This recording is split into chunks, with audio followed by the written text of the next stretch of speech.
Μέσα σε 300 ελιές και ανάμεσα στη θέα του κάμπου των Μεγάρων και τα γεράνια όρη, η κατοικία έπρεπε να διαλέξει. Παρόλο που ο ορεινός όγκος στέκεται στο βορρά, η κατοικία στρέφεται προς αυτόν. Τριγωνικής κάτοψης, λειτουργεί ως χωνή προς το μαγνητικό βουνό. Δύο προστατευμένες μοσαϊκές αυλές, μία στην είσοδο και μία ανάμεσα στο χώρο διημέρευσης και τους χώρους ύπνου, οργανώνουν ένα υπαίθριο έκλειστο αντιπερισπασμό στην αγριότητα της περιβάλλουσας ερημιάς. Το τρίγωνο ορίζεται από δύο πλευρές που εδράζονται στη γη. Αποπλισμένο σκυρόδεμα, το χρώμα τους δανείζεται τη θερμή της απόχρωση. Το σπίτι αντιπαραβάλλεται στο τοπίο, αλλά και είναι ανοιχτό σε αυτό, ένα πρωτογενές δέοδες πρίσμα, του οποίου οι δύο πλευρές παραμένουν σχετικά κλειστές, προστατευτικές, ενώ η δεκτική τρίτη ανοίγεται με τρόπο απόλυτο στο περιβάλλον. Το ύψος του πρίσματος κλιμακώνεται προς το μεγάλο διάφανο άνοιγμα του χώρου διημέρευσης. Ένας στεγασμένος χώρος όλο το μήκος του υποδέχεται την καλοκαιρινή ζωή σε οπτική επαφή με το βουνό και τις ελιές. Η υπαίθρια ζωή μοιράζεται ανάμεσα σε αυτή την ιδιότυπη στοά και τις εσωτερικές αυλές. Η κατοικία στα Μέγαρα βρίσκεται σε ένα πεδίο απομονωμένο, ερημικό. Το τριγωνικό της σχήμα διαλέγεται έντονα με το τοπίο, εξασφαλίζοντας το μέγιστο δυνατό μήκος για τις πλευρές. Με την ίδια επιφάνεια, ένα σύνηθες τρίγωνο έχει πλευρές πάντα μεγαλύτερες από ένα σύνηθες ορθογώνιο. Το κεκλειμένο δώμα της είναι πράσινο, ελίχρυσα, ριχόσπερμο, δροσάνθεμα, δεντρολίβανο, γκάουρες, θυμάρι. Η φύτευση προοδευτικά διαρρέει κατακόρυφα προς το κέλυφος από εμφανές ανεπίχρηστο σκυρόδεμα, το οποίο έχει πάρει το χρώμα της θερμής περιβάλλουσας γης. Σκυρόδεμα και φυτά θα διαπλακούν, η μονολιθικότητα της κατοικίας θα αμβληνθεί.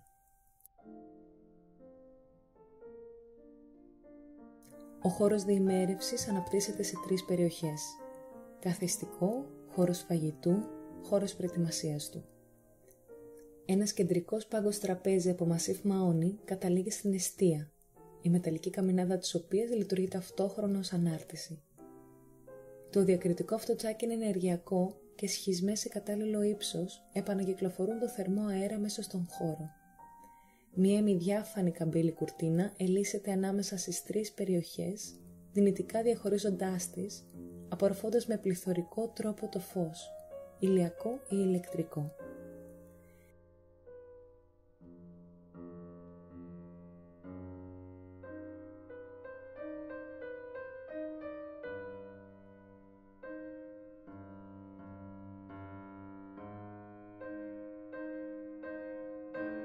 Η κατοικία αποκτά τον εσωτερικό της ρυθμό από ένα κανόνα που επιβάλλει ο ήλιος.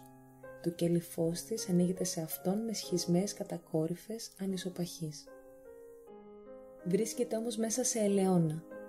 Εκεί το πρίσμα της μοιάζει απόλυτο, σκληρό. Δεν περιγράφεται από κτίρια, αλλά από ελιές, από κορυφογραμμές.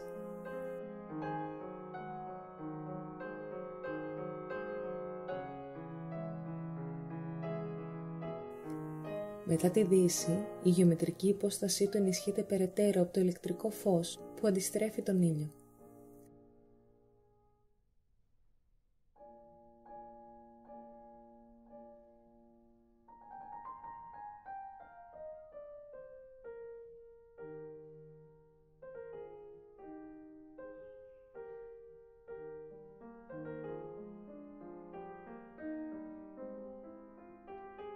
Οι κατακόρυφες σχισμές στους εξωτερικούς τοίχους επιτρέπουν επιλεκτικά θεάσεις της υπαίθρου και βάζουν στοχευμένο το ανατολικό ή δυτικό φως μέσα.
Οι κατακόρυφες σχισμές περιορίζουν το βλέμμα και επιλέγουν την είσοδό του, αλλά ταυτόχρονα επεμβαίνουν περιοριστικά και στο έξωθεν βλέμμα.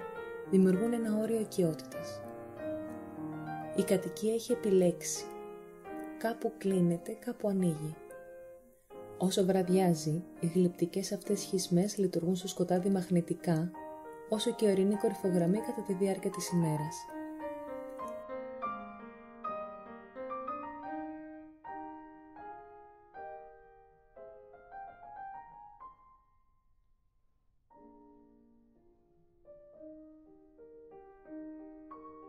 Η πολυπλοκότητα αποτελεί συνθήκη κάθε έργου.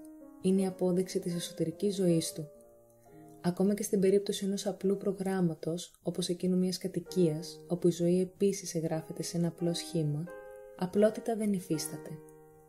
Από τις πλαϊνές λοξοτμήσεις των ανοιγμάτων μέχρι τα διαπλεκόμενα ηλίχρισα επάνω τους. Υπογωνία δεν βλέπει κανείς παρά μία επιφάνεια, οι οποίες όμως επιφάνειες παραπλανούν, αφού σύμφωνα με τον Φριδερίκο Νίτσε, κάθε ωραία επιφάνεια κρύβει ένα τρομερό βάθος.